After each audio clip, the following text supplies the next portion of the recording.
Hey everybody, this video is going to be a quick recap of yesterday, May 14th's primaries. They were in Maryland, Nebraska, West Virginia, and a runoff in North Carolina. So this is just pretty much going to be the nuts and bolts results, not much commentary. So let's get right into it, but first of all, we did do a stream last night. It was over 4.5 hours, so thanks to everybody that showed up. So here's your key races on New York Times. And we're going to go right into Maryland. And the thing to keep in mind is some results are actually still trickling in. But let's fly through these results. We've got president, and we've got Biden pulling in about 86%. Uncommitted was over 10. Meanwhile, Trump was at 80%, Nikki Haley at 20. So I'm sure there's going to be some discussion about both Biden and Trump's levels of support. Now let's get down to the big races. We've got U.S. Senate, and on the Republican side, not really much of a surprise, but former Governor Larry Hogan wins with about 62% to Robin Ficker's 30. Hogan winning all but just a few counties. The most high-profile race might be on the Democratic side. The winner is Prince George's County Executive Angela Alsobrooks. She took down David Trone in a potential upset. It looked like it was going to be close, but I don't think anybody thought Trone was going to lose by double digits. But she got it done with about 54% to Trone's 42. So Hogan is going to face Alsobrooks in the general election. No doubt Hogan is going to be the underdog, but we've got to give it a few months to see how this race develops. Now with the U.S. House, no real upsets here, and still one race outstanding. But the thing here is outside of the 1st district, all these are going to be very safe blue in the general election with one exception. That's going to be the 6th district. That's the seat David Trone vacated, and it does lean toward the Dems, but it's not a guarantee. The winner there is April Delaney for the Dems. For the GOP, Neil Parrott is again going to be the nominee. And if you're into Baltimore mayor, it looks like incumbent Brandon Scott was the winner for the Democrats, which means he's going to win in the general election. Let's keep it moving. Let's go on to West Virginia. Again, at the top of the ticket, Biden with just over 70% of the vote. Second place is Jason Palmer with 11.5. Remember this guy? He actually won the American Samoa a couple of months ago. So that helped keep Biden down around 70. For Donald Trump, he's at about 88%. Nikki Haley pulls in 9.4.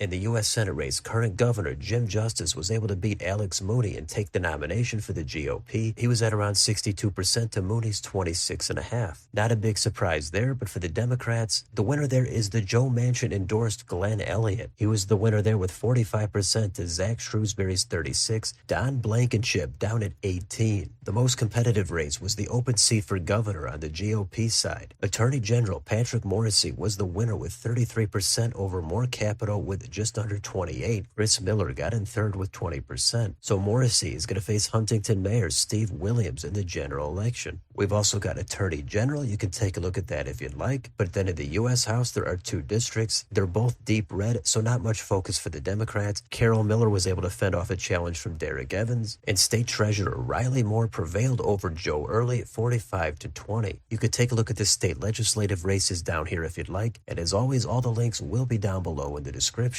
Next, let's go to Nebraska. Again, we start with President. Donald Trump gets 80% of the vote to Nikki Haley's 18. On the other side, Joe Biden getting 90% to Dean Phillips' 10%. And then in the Senate, we've got 2 races. First is the regular election, and that has incumbent Deb Fischer. She secured that nomination with 80% of the vote. Now, it looks like in the general election, Deb Fischer is going to face independent candidate Dan Osborne. No Democrats filed to run. Democrats look like they're going to support Osborne. It should make it a little bit more interesting than usual, though Fischer should have an advantage. The special election has former Governor Pete Ricketts, who was appointed to the seat by current Governor Jim Pillen. He won with a similar margin, about 79%. He's going to face Democrat Preston Love in the general election. The winner will fill the remainder of Ben Sass's term. The regular election for that seat is in 2026. I think it's interesting to note that the Nebraska GOP did not endorse either of these 2 Senate incumbents, and if you go down to the U.S. House, they also did not endorse either of these 3 incumbents. So there is a divide there, but it didn't really amount to anything. All 3 Republicans cruised to victory. The worst was Don Bacon in the 2nd district, but he still got over 60% of the vote. And finally, in North Carolina, they had a runoff. For Lieutenant Governor on the Republican side, the winner was Hal Weatherman. He got 74% of the vote to Jim O'Neill's 25.6. I believe Weatherman was endorsed by current Lieutenant Governor Mark Robinson. Then there was one U.S. House runoff in the 13th district on the GOP side. Brad Knott got the Trump endorsement. that caused Kelly Daughtry to pretty much drop out of the race, so Knott ended up winning with over 90% of the vote. And finally, there's a race here for state auditor. So that is pretty much it. The most notable thing, I think, is Alsobrooks taking down Trone by more than double digits. Other than that, I think there's going to be some discussion about Biden and Trump, what their totals were in their primaries. For the most part, these were closed primaries, but I still think there's a lot of time left. Primary turnout is generally a lot lower. It's hard to say it's going to have much bearing on November. So that's it. We've got a few primaries down. There's going to be more coming up over the next several months. We're going to try to follow what happens, so let me know in the comments. What do you think about any of these results? How about Trone in that Maryland Senate race? And what do you think is going to happen between Alsobrooks and Hogan in the general? How about any of those races in West Virginia? Do Democrats stand any kind of a chance? And what about that Senate election in Nebraska? Is Deb Fisher in any danger? And how about anything in North Carolina? Let me know down below. On your way out, don't forget to like, share, and subscribe. Join if you'd like to support the channel. Thanks for watching, and I'll see you next time.